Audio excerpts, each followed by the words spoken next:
What the HealthTech listeners, I'm Rhiannon Hoyes. This is the podcast where we tackle some of the trending topics, ideas and best practice in health and social care. This week we have a special episode. Since launching the podcast, we've always asked our guests their What the HealthTech moment. And over the last 50 plus episodes, we've heard some amazing stories, from the truly weird and wonderful to emotional and life-changing. These stories are just a snippet of the amazing people involved in health and social care, and we'd like to share a few of these with you today. So sit back and enjoy.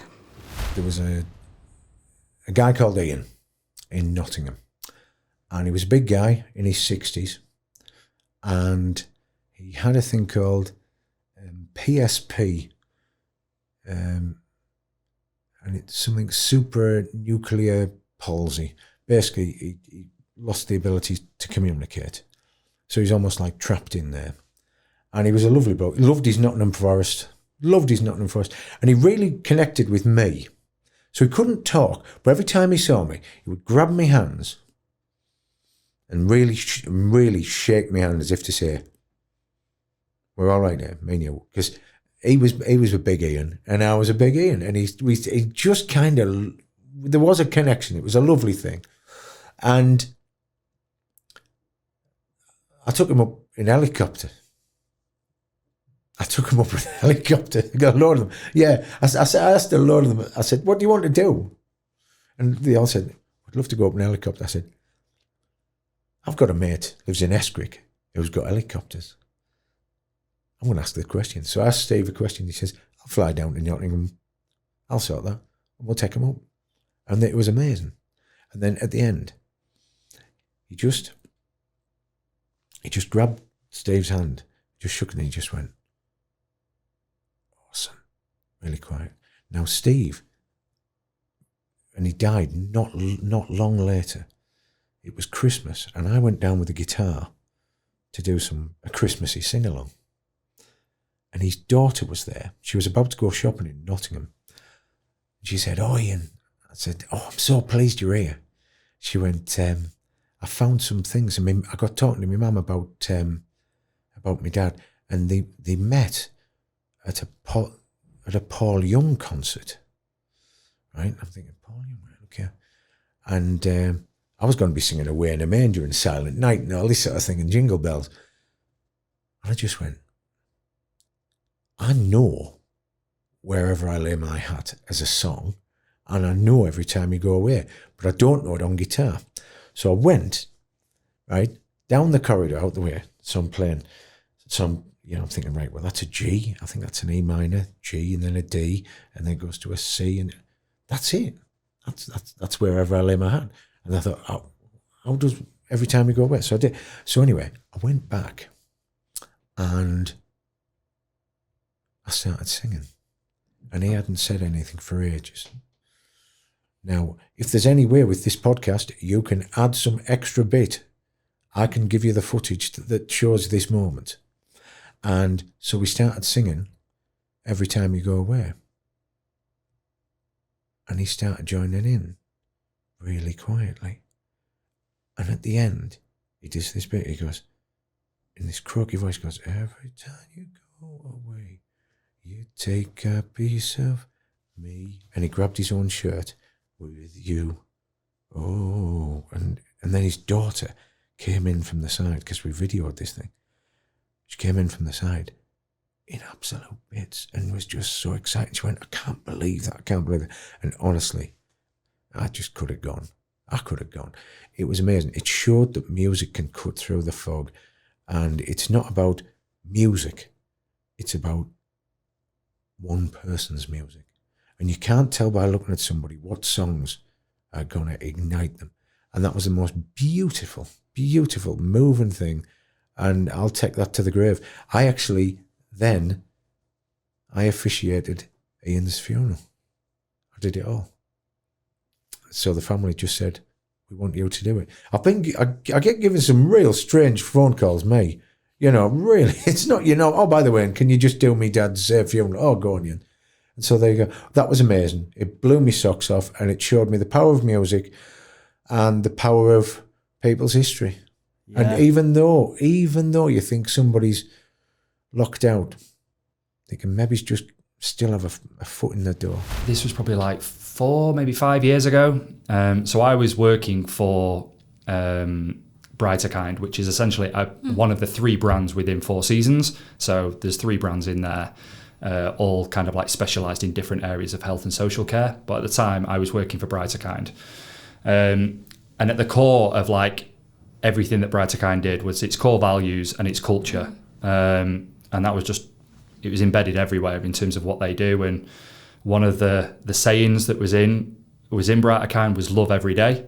And that saying will be forever sort of like etched in my head, because I heard it pretty much every other day, whether it was, care staff sort of like saying it to residents saying it back to care staff. So it's just nice that it's kind of like that whole positive sort of like mentality and things. Yeah. So one of the other sort of like areas of Brighter Kind was they had like signature elements. So parts of the business that kind of, I suppose, were their unique selling point and the nice parts of the business. And one of them was called creating magic moments. So, and that can kind of come in, any shape or size or whatever. But this particular story was about a lady called Muriel, who was a resident at a care home in Chester called, I think it was Crabwell Hall. So Muriel's magic moment was a wish that she had, believe it or not, to ride in a hot air balloon. Okay. Now, really random. Yeah. Now, this lady was soon to be turning 100. Oh, really? And the kind of like wish stemmed back from a conversation that she'd had with an older brother years ago who flew in a hot air balloon, and it kind of must have just stuck in her memory sort of like over the years. And she basically had a wish that that's what she wanted to do. I mean, I don't think I'd go in a hot air balloon now, at 25 years old. I can't imagine going up there, when you're 100. But anyway, that's what she wanted. That was her wish. Yeah. And the care home made that happen. So yeah, one particular morning, the home manager at the time accompanied Muriel to like the location. She had no idea where she was going.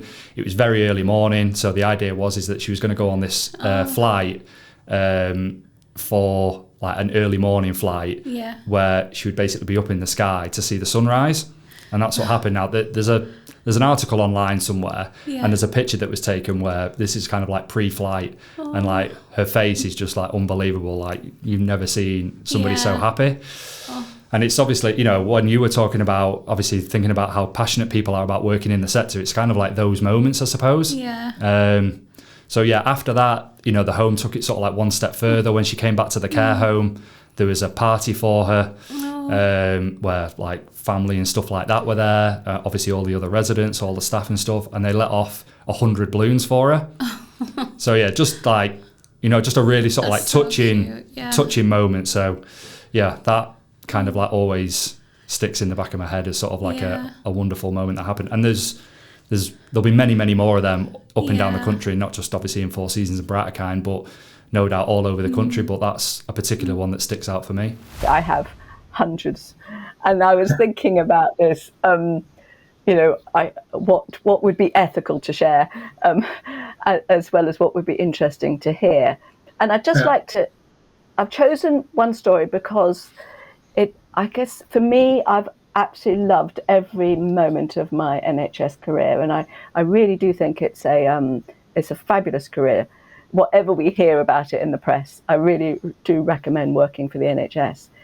Yeah. So I was working in paediatrics in the early 90s, and in paediatrics, actually, you would be shocked by how badly children and their parents were treated relative to today. Parents were not welcome. I mean, it was, they were given a chair by the bed if their child was really ill. There was no sort of facilities for parents, and they were not really that welcome. And children were expected to behave perfectly. And this was a real chat. So there was no accommodation, no adaptation to a child's own particular needs. And this meant that in the radiotherapy department of the hospital where I was working, children who were having radiotherapy would be anaesthetized every single day for their 6 weeks of cancer treatment, because the machines for radiotherapy are so enormous, and the devices to hold the limb or the head still, were quite scary. Children were naturally, fearful and distressed and would cry. So the choice was made to anesthetize them every single day. And you can imagine what the level of disruption that had to their family life, their schooling, their nutrition. I mean, having to starve for a general anesthetic, and the cost to the hospital. I showed that, and I took it one patient at a time, I showed that if you played with children in the radiotherapy room with teddies and dolls and allowed them to get a sense of how the machine worked and where mum and dad would be standing, and what it was like for the teddy bear to lie still and then to practice lying still themselves, I showed that children could lie still without any need for any general anesthetic. And today, that is the standard practice that for all paediatric services. There's time now built into treatment plans so that children have a chance to play and to learn at the pace that works for them, so they can go through radiotherapy treatment without the need for a general anesthetic or other, restrictions. That's so fantastic. I'm very proud of that. The company that you and I used to work for, I used to do a lot of the technical visits. So they were server-based practices, so all the data was held locally and so on. And when we were upgrading to the web version of the product, I went out just to check all the kit was suitable. And I said to the lady at reception, I need to have a look at your server. And she must have been in her late 70s, so really lovely, purple rinse. And she said, "Oh, come with me, love. I'm going up there to water the plant. I'll show you where it is." So we went into the IT room, and there was the server in the corner humming away with the plant on top of it. And she was pouring water into this busy Lizzie. And I said, "Actually, we may want to move that plant." And she went, "Well, I leave it there because it's nice and warm." So crisis averted, Yeah, so that was a strange moment. And one other, let me just, so similar situation. I went into the surgery, went to look for the server. It was in the doctor's room, and I pulled back the curtain, and a mouse ran out. And he said, "Oh, he lives in the back of the server." And I thought, how weird and wonderful is our NHS? Crikey. A number. I mean, I was fortunate enough to, as a CQC inspector, I think I inspected over 800 care homes in my time. So I've seen all sorts of things that are taking place. But I'll tell you one thing that almost brought me to tears the other week that I saw was, I fundamentally believe in sort of giving positive risk taking. Risk taking and risk assessment is usually about stopping people doing things. I'm passionate about positively encouraging people things to do, and that's where technology can help us enormously. And I saw the other week a gentleman who had quite a significant level of dementia. But for years, all he'd done is walk round the corner to get a newspaper. As his dementia had progressed, he was unable to do that because the home were quite worried that, if he went out on his own, he might wander off and they wouldn't know where he was. And secondly, they didn't necessarily have the staff levels to go and accompany this person every day. So what they did was find online a pair of shoes that had a GPS tracker in them. And this gentleman, and they're a lovely pair of shoes, he loves the shoes. He puts them on every day. He goes out and gets his newspaper. and the care staff know exactly where he is. And if he does decide to just take a slightly different route to normal, they're aware of that on their phone. They can track him, and they can do that. And before anybody worries about consent and all that kind of stuff, we did all of that, and the best interest and the family were involved in all of that. But how good is that? Yeah, and that has changed that man's life through a simple piece of technology. There are so many, but the one that springs to mind is so many years ago when I owned a care home in West Yorkshire. One of the trips that we took our residents on, we hired a minibus with a driver, and we took our residents to see the Blackpool illuminations, and there was around 10, 11 of residents and quite a number of members of staff that came along to this trip, and we ended up getting to Blackpool nice and early before it got dark, and one or two of these residents had not been to Blackpool for many years, and to see their faces and the enjoyment that they had by going on this trip, going to a place that they had long forgotten, was really special. And we ended up having fish and chips at Harry Ramsden's, and it just brought back so many memories for them, and it was a really special thing to do. It was so many years ago, it was around 15-20 years ago, but I still remember that. I remember the faces of the residents and the joy that it brought them, and it brought us all closer together somehow. It was a real special trip, really. I'll never forget it. It was absolutely amazing. I've had time to think about I'm going to call it a light bulb moment, because I think if we're very lucky in our lives, we get a few of those.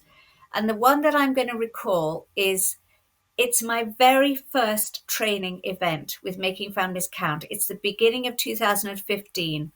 I am pretty nervous, and I go into a very large room filled with hundreds and hundreds of people that have come to attend our first ever training event, which was face-to-face, of course, back in those days.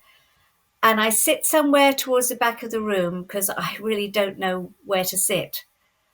This is all still a foreign land to me. And they show a film of me talking about my son and about my son's death and the aftermath of the death. And as I watch this film, which is pretty peculiar anyway, watching yourself, I realized that almost every single person in that room is silently weeping.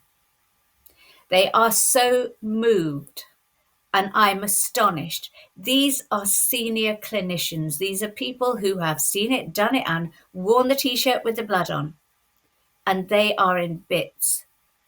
And in that moment, I suddenly realized that these people who have seen and done so much have never, ever sat down with a family member who has said to them, and it feels like this. And when you did that, it felt like that. When you didn't do this, it felt like this. And this is the effect it's had long term on me and on my family. And they didn't know that. And that was when I knew that Making Families Count was going to be the rest of my life. I guess I have maybe a couple. I would say for me the most powerful thing is when we first started seeing people use themia in order to start identifying symptoms of depression. And we started to see that we could actually pick that up, and we could predict like a clinician's opinion, or we could predict what these other questionnaires would say. And I think seeing that in practice kind of was so emotional for me. After seeing what happened with my friend, I just kept thinking, if she had had this, probably she wouldn't have got to the point she did. And that was just, it was a sad, but it was also a very happy moment, because I can't go back and change what happened, and I can't help her. But I can help others like her. So I think for me, that was the most important moment. Thanks to all our guests who were featured on this week's special episode, and thank you all for listening. Don't forget to rate and subscribe, and if you have any questions or if you'd like to tell us your What the HealthTech moment, don't forget to email whatthehealthtech@radarhealthcare.com.